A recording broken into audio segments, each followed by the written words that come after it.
antes de dizer propriamente aquilo que dá início às sessões, ou dando iniciação, queria dizer que acho que este encontro nasceu de uma forma, penso que tímida, mas como diriam os espanhóis, pisando fuerte, porque se viram que foram passos muito fortes dados desde o início e que está a ser de facto uma pedada no chão em relação a tradições populares e à forma como as coisas são feitas. Foi uma aposta muito bem feita, com muito trabalho e que nos está a mostrar que realmente estas tradições,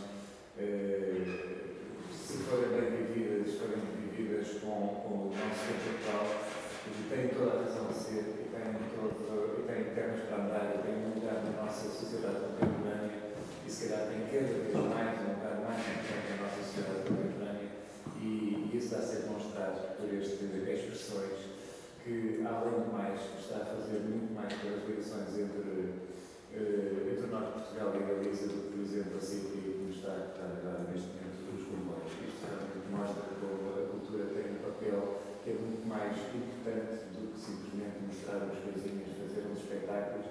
É uma coisa que tem umas raízes muito mais fundas e que nos une de uma forma muito mais sólida à terra. Dito isto, que me parece que posso dizer à vontade que não tenho qualquer ligação com o núcleo do Alto da Florida que organiza esta festa, e penso que é justíssimo dizer. Passaria a fazer a apresentação do Marco, que vai falar neste momento. Marco Novo é exatamente um dos membros fundadores do núcleo promotor do Alto da Florida e, como tal, um dos culpados por isto tudo que está aqui a acontecer. Marco é licenciado em marketing e mestrando em criatividade e inovação. E vamos então ouvir o que Marco tem para nos dizer. Ora, dia ou meu pé.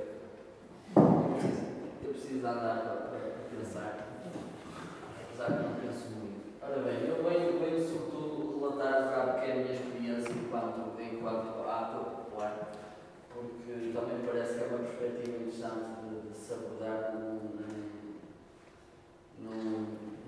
trabalho deste, num tipo de encontro destes, porque além de ser um dos culpados desta aventura que se está a decorrer agora, também vivo o teatro popular dentro do que foi o seu atual, porque sou de uma terra eminentemente de teatro popular e eu acho que é importante também dar esta perspectiva, dar este testemunho de um tipo de encontro deste. Vou começar o meu comando do PowerPoint que trabalhou, por isso vai ter que ser em modo de luxo. A primeira abordagem que eu tenho é a primeira memória que eu tenho do Alto da Florida.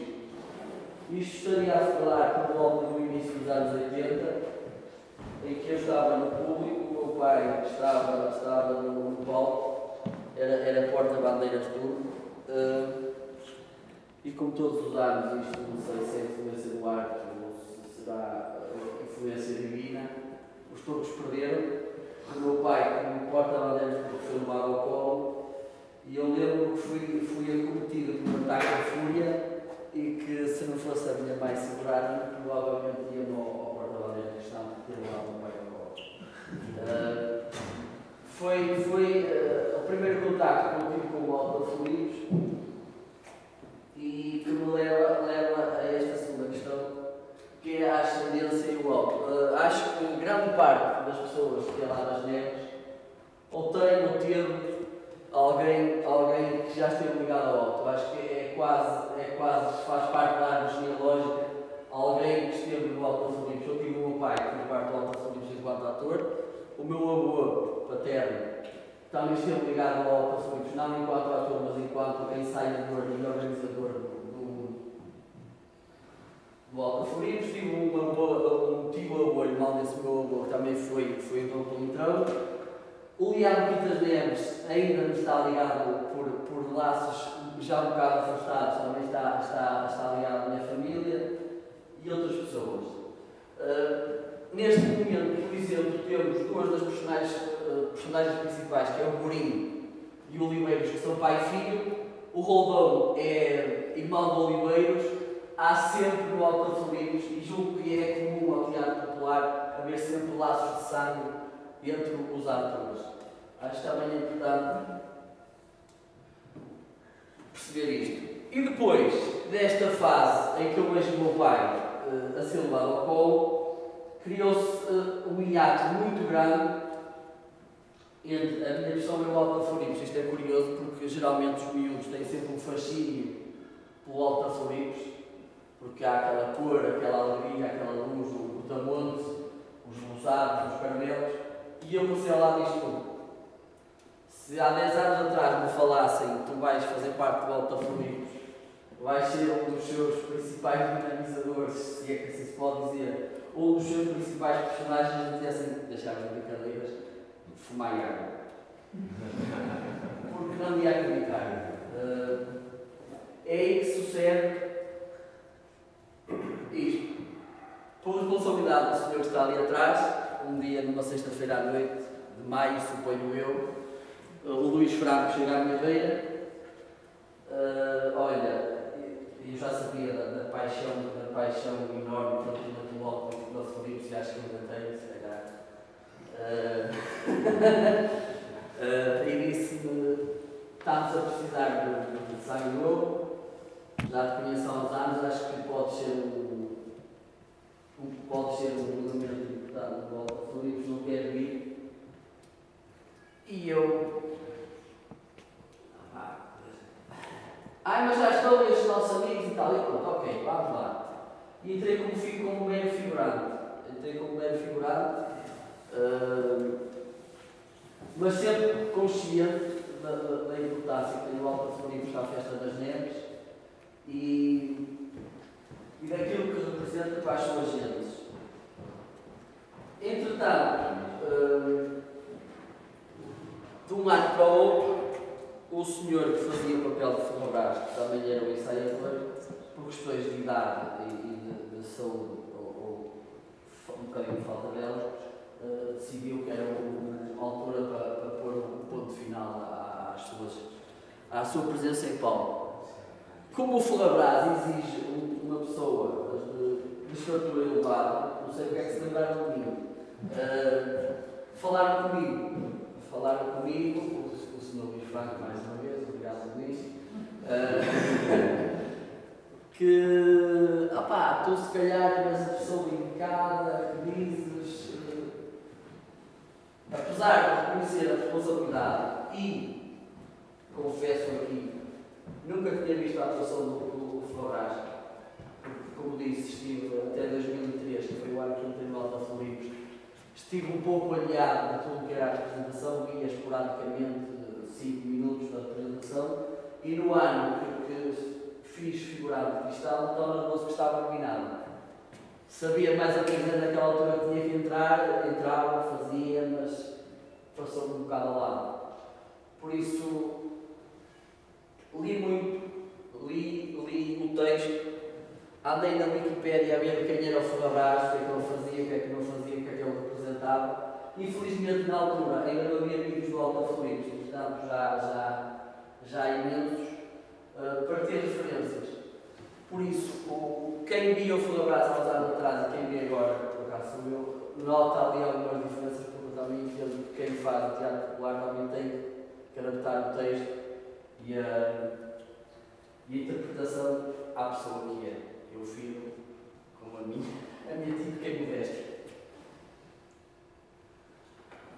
O teatro popular, eu entendo que pode trazer grandes benefícios às pessoas.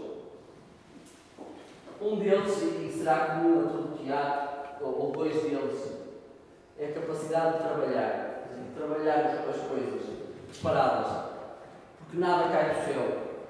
Ninguém recorda um texto como o que eu tenho de cerca de meia hora, sentado no café dos meus filhos, ou cães.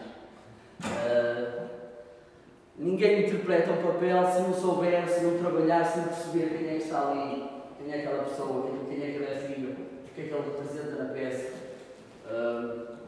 E outra coisa que é muito importante para quem faz teatro, e teatro popular também entendo que será teatro, é a capacidade de nós levarmos aquilo e fazermos com que É um dos grandes medos das pessoas, é ter que enfrentar uma plateia. Nós pensamos sempre, eles vão olhar para nós, é tanta gente, vão ver que eu pus o pé ali, pus o pé por lá. O teatro também nos permite isso. Para pessoas mais tímidas, eu era bastante reservado. É uma das grandes vantagens que o teatro nos pode trazer, é a capacidade de estar à vontade a falar com as pessoas, de mexer, e eu por acaso mexo pouco. Outra das grandes vantagens para mim é maior, é que ninguém me conhecia lá e agora já quase toda me conhece. Estou a brincar, mas curiosamente falou-se aqui ontem na questão de, a partir de uma determinada altura, se confunde um bocado a pessoa com o personagem. Já começa a acontecer comigo, já sou sentado a celebrar, já começa a acontecer um bocado comigo. E assim se criam um bocado as lendas e os mitos à volta das pessoas, com os anos, se houver alguém que se aproximar do lugar do Manchu, porque efetivamente acontece muito. Geralmente nesses papéis de maior importância, ao fim de alguns anos, começa-se a confundir a pessoa com o personagem. As responsabilidades, eu aqui deixei para o final este ponto, porque me parece importante. E será este o maior desafio para quem representa, para quem faz parte do Teatro Popular, ser parte das responsabilidades. Não é só chegar ao dia 5 de agosto, ou outros dias quaisquer que são as representações feitas, subir para cima do palco e está tudo feito, a minha parte está cumprida. Isso há uns anos atrás era verdade. Porque há uns anos atrás não havia cinemas, não havia shopping, não havia telenovelas, não havia Facebook e não havia muitas coisas. Assistimos até anos 80 a uma onda de imigração, entretanto eu julgo que deve ter estagnado, e hoje assiste-se provavelmente isto vai voltar a acontecer, porque sabemos que estamos num país em crise e que muito provavelmente a juventude vai ter que dar o salto lá para fora, e porque sabemos que estamos a trabalhar numa aldeia global em que a migração de pessoas é cada vez mais recorrente. Por isso temos que começar a trabalhar. Primeira parte, respeitar aquilo que se está a fazer. E eu acho que o teatro popular, antes de mais, é respeito. É respeito por algo muito importante que alguém nos legou. Os nossos antepassados lutaram por isto e deram-nos em bandeja de ouro um património riquíssimo. Temos que o saber estimar. E depois também há outra coisa importante, que é perceber, para quem entra, como eu entrei com 25 anos, que há pessoas que têm mais anos de alta-família que eu tenho de idade. E também tenho que as respeitar. Apesar de, se calhar, neste momento, grande parte delas têm papéis mais de menor relevo que o meu, mas tenho que as respeitar na mesma. E isto é uma mensagem que também é importante os miúdos perceberem, que o alto da Floripa e o teatro popular também serve precisamente para isto, para aprender um dos principais valores que é o respeito. E seguir viagem com esta representação. O estudo. Apesar de eu não ser um grande estudioso do Alto da Floripa de histórias, sou um bocado mais estudioso do Alto da Floripa em termos de futuro. Falou-se ontem da questão das indústrias criativas, o professor Escaleira falou do merchandising, já está a ser feito. Já temos t-shirts, já temos autocolantes, já temos livros, um bocado por defeito profissional. Vejo possibilidades de vender em todo lado e entendo que o Alto da Floripa é um produto riquíssimo. Não é um produto para encher salas de cinema, como é lógico, para ser um blockbuster, mas é certamente um produto que pode gerar algum dinheiro, mas pode acima de tudo gerar muito orgulho. Pode gerar, eu penso que uma das boas formas que nós poderemos ter de não perder a língua portuguesa nas gerações, segundas, terceiras gerações de imigrantes, que estejam lá fora, podem ser precisamente estas coisas. Porque são tão características, tão ricas, tão peculiares, que pode ser, eu quero acreditar que sim, uma das formas de lá fora manter a língua portuguesa. Porque nós sabemos que se perdem as raízes, se perdem essas referências, e o Alto da Floripa é, no meu entender, e todas as manifestações de teatro popular, uma das formas de se manter a língua portuguesa. Daí a importância de estudar isto e de aprofundar. A evangelização. Quem fala comigo e quem fala com o Luís, ao fim de 30 segundos, provavelmente está lá com volta flores. Sagrado. Falou-se ontem também muito, e isto é importante, na paixão. Quem não tem paixão por volta flores, percebe, sabe lá um ano, dois, mas não. E depois não consegue subir até lá acima. É preciso perder horas para representar, é preciso fazer sacrifício. Eu tenho o Oliveiros, o nosso Oliveiros queixa-se todos os anos, isto é complicado porque chega à festa das neves e não posso beber, senão fico-se embora. Chegar à altura principal do ano, a festa toda a gente está à espera, e não se pode usufruir da festa, porque se tem que representar é um sacrifício, porque se perde dias que se podia estar com a família, podia estar com os amigos, temos que ensaiar. E por isso é importante haver esta paixão. Eu esta ano falei para cerca de 300 miúdos sobre o Alta Floribos. Porque eu tenho paixão, porque eu entendo que eles podem ter muito benefícios com isto e que o Alto da Floribos é efetivamente uma coisa muito nossa e que temos nos dias de hoje, cada vez mais globalizado, levamos com informação muito genérica. É importante que estas manifestações permitam marcar a diferença. É importante que se crie individualidade naquilo que é nosso, naquilo que é genuíno, naquilo que é do povo. E para terminar, a transmissão de valores. Acho que já tenho falado bastante da transmissão de valores. Vou-me reportar agora um bocadinho mais ao meu papel, que apesar de ser, não sei, para quem está inteirado porque é o Alta Floribos, é fácil perceber quem é o Ferrabras, para quem não está eu explico rápido. O Ferrabras é o filho do rei turco. No contexto em que nasce o Alta Floribos, os turcos, os mouros, seja quem for, são o inimigo, são logo a bater, sejam eles índios, sejam portugueses, seja quem for, o turco é o mau. E eu sou, para todos os efeitos, o mais mau dos maus, porque sou eu que começo logo por desafiar o Carlos Magno. Apesar disso, quem tiver a oportunidade de ler o texto com atenção, percebe que esse mal dos maus é confrontado com um cavaleiro que vem ferido. O que é que o mal dos maus faz? Mata o cavaleiro? Aproveita-se da fraqueza dele? Não. Diz-lhe: eu tenho um bálsamo, que foi desse bálsamo que o teu Deus ungido e embalsamado quando desceu da cruz. Bebe dele, logo sararás todas as tuas feridas e ficarás com as tuas forças dobradas. Que maior valor do que a dignidade, que a capacidade de conhecer o mal dos outros e querer que eles recuperem. Não, tu para combateres comigo, tens de estar em igualdade de forças que eu. Porque senão não vale a pena. E mais adiante diz: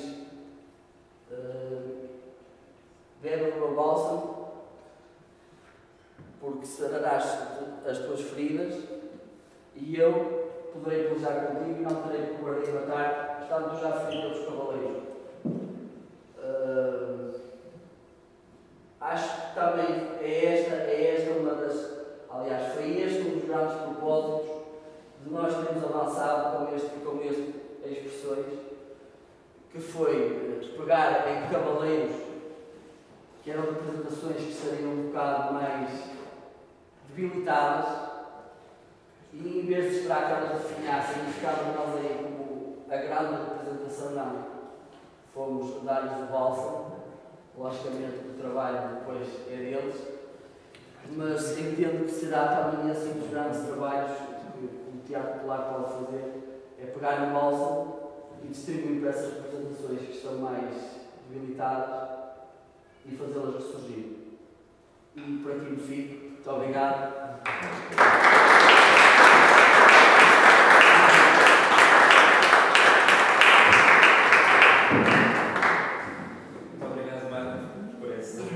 Apresentação tão viva e eu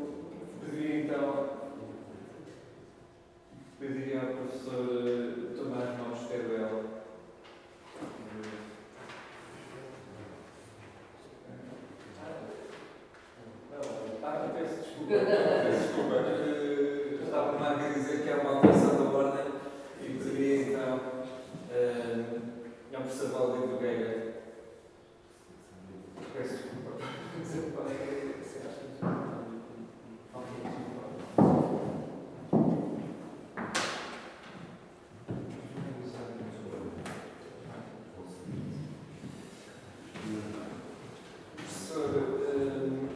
Valdir Nogueira, vamos falar das cavalhadas de São João de Belo Monte. São José, peço desculpa. São José.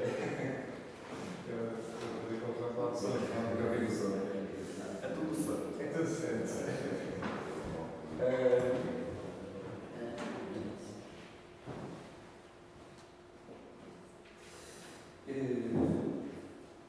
O professor Valdir Nogueira faz a apresentação só historiador e investigador, portanto, um dos grandes interesses que eu penso também tem este colóquio é ver o cruzamento de origens que o Teatro Popular pode ter, o cruzamento de olhares que o Teatro Popular pode ter, pertence à União Brasileira de Escritores, ao Centro de Estudos de História Pernambucana.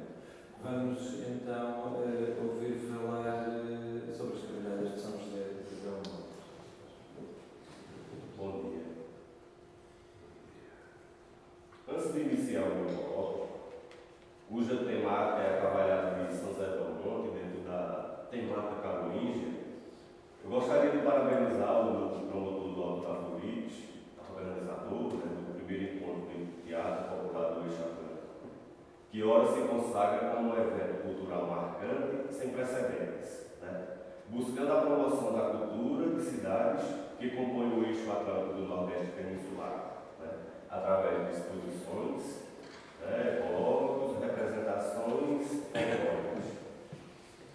Atender tão honroso convite, a fim de discorrer sobre a minha temática, traduz a importância da preocupação dos que fazem o núcleo promotor do Alto da Florite, para com sua cultura regional e a possibilidade também de divulgarmos dentro e mais essa belíssima manifestação popular nossa para o mundo e ao mesmo tempo intensa responsabilidade para esse pesquisador simples, como eu digo, investigador da nossa cultura.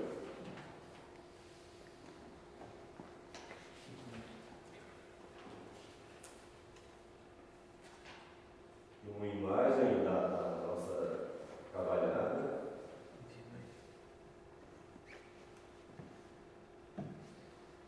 Que a igreja de São José, a partir daí que a cavalhada se reúne para ir para o campo das apresentações do Teatro Popular.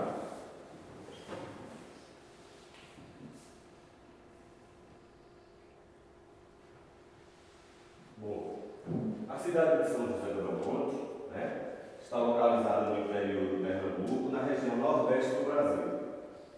A região nordeste do Brasil, aqui como a região norte de Portugal, é um celeiro de cultura. É uma das regiões brasileiras onde tem mais manifestações folclóricas e é uma região onde a presença ibérica ela se faz marcante em tudo, desde os cordéis, as manifestações religiosas, aos violeiros, que é o repente, conhecido como repente, que tem tradição também aqui, em Portugal e Espanha. Bom, e apesar da aridez, do clima, do abandono que se vê relegada, que a região do sertão de Pernambuco é uma região que passa por períodos de estiagem e isso dificulta muito até um pouco da sobrevivência. Então, dentro disso, tudo que se faz dentro das manifestações folclóricas é com muita dedicação, é com muito amor. Então, o povo, rico e acolhedor, prestiloso, tem sabido manter-se fiel às suas mais antigas tradições, tendo assim preservado as linhas mestras do seu caráter cultural. O município é rico em história, sua cultura popular é bastante diversificada e se expressa em festas religiosas, nos foguetos, nos mitos, lendas e, sobretudo, na cavalgada da Pedra do Reino, onde se situa a sua maior manifestação cultural.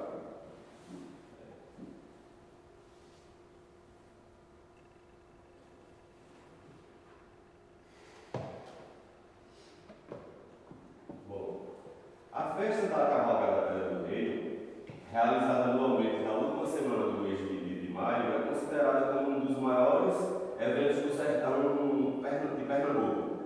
A cavalgada tem como objetivo rememorar um fato ocorrido no século XIX, marcado por um movimento sebastianista da crença na ressurreição de Dom Sebastião, rei de Portugal, que como todos conhecem. Quase 3 séculos depois, que o mesmo empreendeu uma cruzada para expulsar os mouros dos domínios portugueses na África, desaparecendo misteriosamente no combate de Alcácer-Quibir em 1578. Então essa influência sebastianista ela é muito forte lá no Nordeste brasileiro, né? Então temos vários movimentos registrados, né, do Brasil inteiro. Só em Pernambuco nós tivemos 2, que foi o de São José do Belmonte e o de Bonito, que é uma cidade que ela fica mais próxima ao Recife. Aí, nessa perspectiva, nunca será demais lembrar que o episódio sebastianista da Pedra do Reino nos liga diretamente a Portugal. Em primeiro lugar, dado o próprio processo da ocupação das terras que hoje configura o município de São José do Belmonte. Portugueses e seus descendentes que aqui plantaram as raízes de sua e da nossa história, e depois porque os ecos das lutas pela libertação portuguesa em face dos espanhóis chegaram até nós pelo movimento de camponeses na Serra do Catulé, que foi esse movimento sebastianista nosso, né? Em busca dos melhores ideais que motivaram a Inconfidência Mineira e, mais longe ainda, aqueles que embasaram a Revolução Francesa. O maior objetivo da cavalgada, no entanto, é a promoção da cultura no município, com inspiração no ideário da liberdade e principalmente na busca de melhores dias para o seu povo.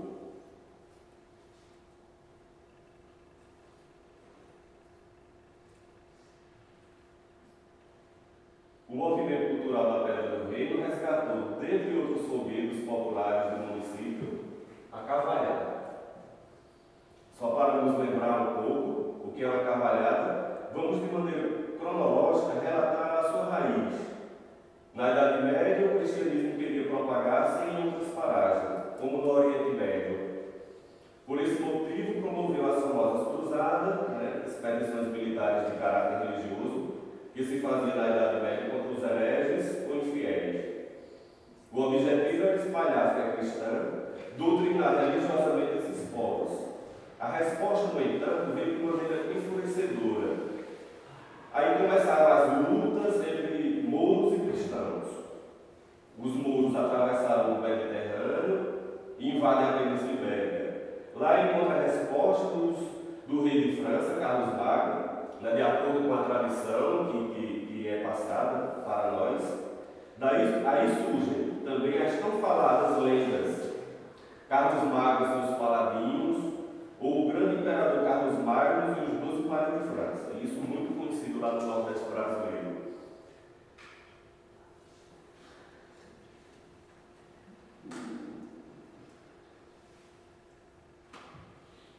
Carlos Magno, rei dos francos, imperador do Ocidente, foi uma das maiores figuras da Idade Média.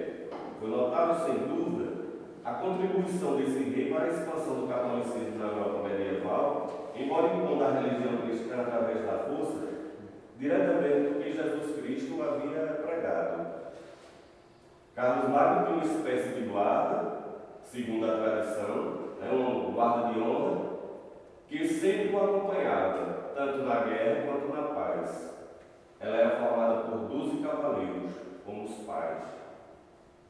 Todos eles eram famosos, mas os nomes de Rodão e Oliveiros, se sobressaíram entre os demais, sendo imortalizados pela literatura.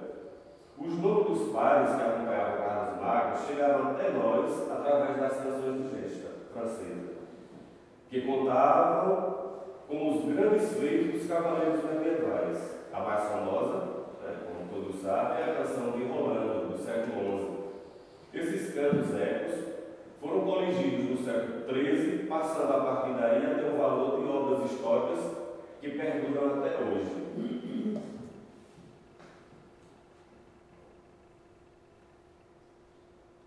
A Batalha de Oliveiros, por Ferragás, a prisão de Oliveiros, o Cavaleiro Rodão, a morte dos 12 pares, são títulos de folhetos que evocam a presença do ciclo carolíngio da canção de gesta francesa na literatura de cordel.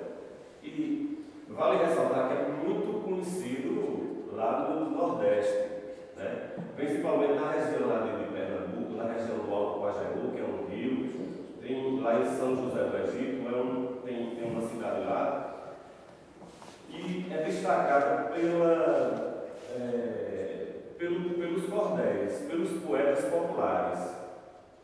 Né? A canção de Rolando integra esse ciclo de poemas que tem Carlos Magno como personagem central. Sua versão manuscrita mais antiga, dada provavelmente no final do século XI, e relata a batalha de Roncesvalles, travada na Espanha em 15 de agosto de 778 entre mouros e cristãos. Surpreende que, mais de 1.200 anos após o fato histórico que inspirou a lenda, os pares de França permaneçam como modelos de valentia na literatura de cordel do Brasil do século XX. O certo é que encontramos na produção épica da Idade Média Ocidental a exaltação da fé religiosa que animava as cruzadas, o gosto pela proeza guerreira e o peso do sentimento de honra, características do regime feudal. E não se pode esquecer que esse conjunto referencial remete a valores em apreço no meio do sertão nordestino. O nosso folclorista e pesquisador Mário de Andrade teve razão ao afirmar que a história de Carlos Magno se converteu em verdadeira Bíblia dos povos cristãos.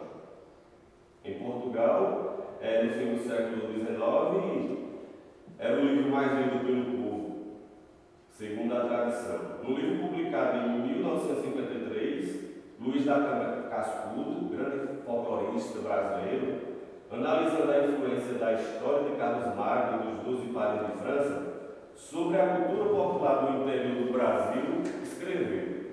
Isso é uma citação aqui desse folclorista. A história de Carlos Magno e dos 12 pares de França foi até poucos anos o livro mais conhecido pelo povo brasileiro do interior. De escassa popularidade nos grandes centros urbanos, mantinha seu domínio nas fazendas de gado, engenhos de açúcar, residências de praia, sendo às vezes o único exemplar impresso existente em casa. Raríssima no sertão seria a casa sem a história de Carlos Magno, nas velhas edições portuguesas. Nenhum sertanejo ignorava as facetas dos pares e a importância do imperador de Barba Florida.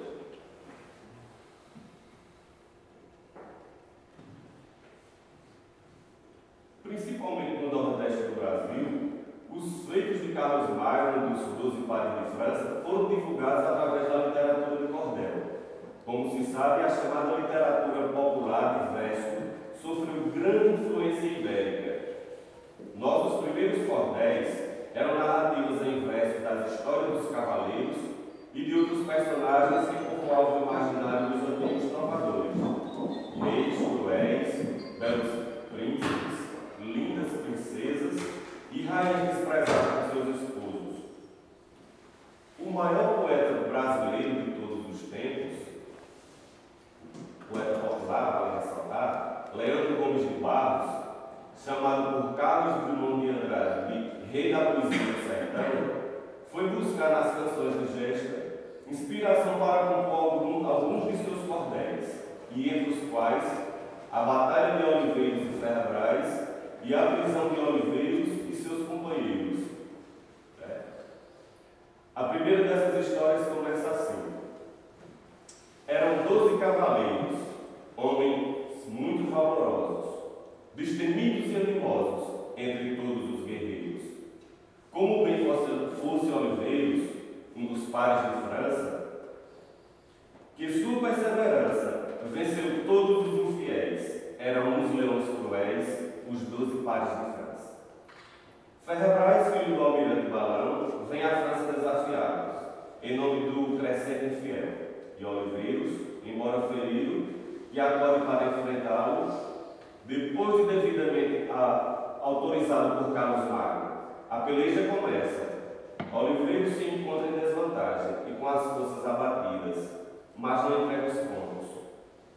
Beijou a cruz da espada, prosseguiu uma oração. Ó Virgem da Conceição, Maria Pia e Sagrada, Mãe de Deus Imaculada, esposa casta e fiel, pelo vinagre e o fel que Cristo bebeu na cruz, rogai por mim a Jesus nesta batalha cruel. Por fim, Oliveiros começa a levar o melhor, mas, sendo oração se passa na França, estamos lá no Brasil. O rude cavaleiro franco recebe o influxo da compaixão católica e bem brasileira, sem nenhuma quebra de sua firmeza e combatividade. Oliveiros viu com calma que o turco só tinha alma, o corpo estava acabado. Jesus, Filho do Eterno, exemplo da redenção, livrai este pagão do abismo do inferno. Dai-lhe isso como prenda, que de tudo se arrependa, crê em vós e se batiza. Com muita amabilidade, o rude cavaleiro se põe a tentar converter o moribundo Ferrabras. Este altivo responde: Cavaleiro, isso não hei de fazer. Eu me sujeito a morrer no campo do desespero. Tenho os louros de um guerreiro, brasa honra, assim por diante. Mas vendo-se ultimando suas vidas, o sarraceno repetindo